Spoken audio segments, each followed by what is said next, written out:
Hi friends, welcome to our channel. Present RS రోడ్లో ఉన్న infinity ఇది. ఒక్కసారి దీన్ని గమనించండి, మ్యాటర్లోకి వెళ్దాము. రైల్వే కోడూరులోని ఇన్ఫినిటీలో షబ్బీర్ అనే ఒక వ్యక్తి వర్క్ చేస్తుంటాడు. ఇతను జ్యూస్ తాగడం కోసం ఈరోజు మార్నింగ్ 11:30కి టోల్గేట్ దగ్గరికి వెళ్ళాడు. ఇది మన tollgate circle, railway Koduru tollgate circle. Evening తీసాం మనం వీడియో అయితే. ఇక్కడ జ్యూస్ తాగడం కోసం డెడ్ ఆపోజిట్లో, చర్చికి డెడ్ ఆపోజిట్లో జ్యూస్ తాగడం కోసం ఇక్కడ జ్యూస్ షాప్ ఒకటి ఉంది. ఆ జ్యూస్ షాప్ దగ్గర బైక్ పార్క్ చేశాడు అతను. అదో ఈ జ్యూస్ షాప్ చూపించాను చూడండి. ఈ జ్యూస్ షాప్ దగ్గర బైక్ పార్క్ చేశాడు. పార్క్ చేసి లోపలికి వెళ్ళి జ్యూస్ తాగుతున్న సమయంలో మనోడు ఏం చేశాడంటే కీస్ కూడా దానికే పెట్టాడు. అన్ఫార్చునేట్లీ జ్యూస్ తాగి ఇలా తిరిగిన వెంటనే బైక్ తీసుకొని ఎవరైతే దొంగతనం చేయాలనుకున్నారో వాళ్ళు పాత బజార్లో నుంచి ఎదురుగా కనబడుతున్న ఎస్మార్ట్ వీధిలోకి తీసుకొని వెళ్ళిపోయారు ఫ్రెండ్స్. మీకు కన్నా ఆ బైక్కి సంబంధించిన వీడియో, బైక్ ఫోటో కూడా నేను ప్రొవైడ్ చేస్తాను.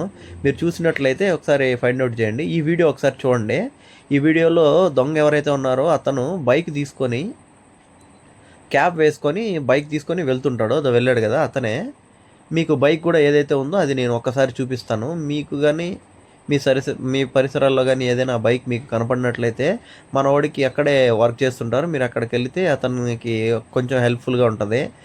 ఈ దొంగతనాలు ఇవన్నీ నాకు తెలిసి ఎందుకు జరుగుతున్నాయంటే, దొంగ బైకులు మనలాంటి వాళ్ళు కొన్నంతకాలం ఈ దొంగతనాలు జరుగుతూనే ఉంటాయి ఫ్రెండ్స్. తెలిసి ఇలాంటి దొంగతనాలు ఆపడానికి నేను అనుకున్న ఒక ఆలోచన, కోడూరులో ఒక 2 రోజులు కనబడిన ప్రతి బైకు ఎవరిది అనేసి గట్టిగా ఈ చెక్కింగ్ చేయడం జరిగితే కోడూరు పోలీస్ స్టేషన్ కూడా సరిపోదు. అన్ని దొంగ బైకులు నాకు తెలిసి కోడూరులో దొరుకుతాయి. లేదు మీకు ఏదన్నా మంచి ఆలోచన ఉంటే ఒక్కసారి కమెంట్ బాక్స్లో కమెంట్ చేయండి ఫ్రెండ్స్.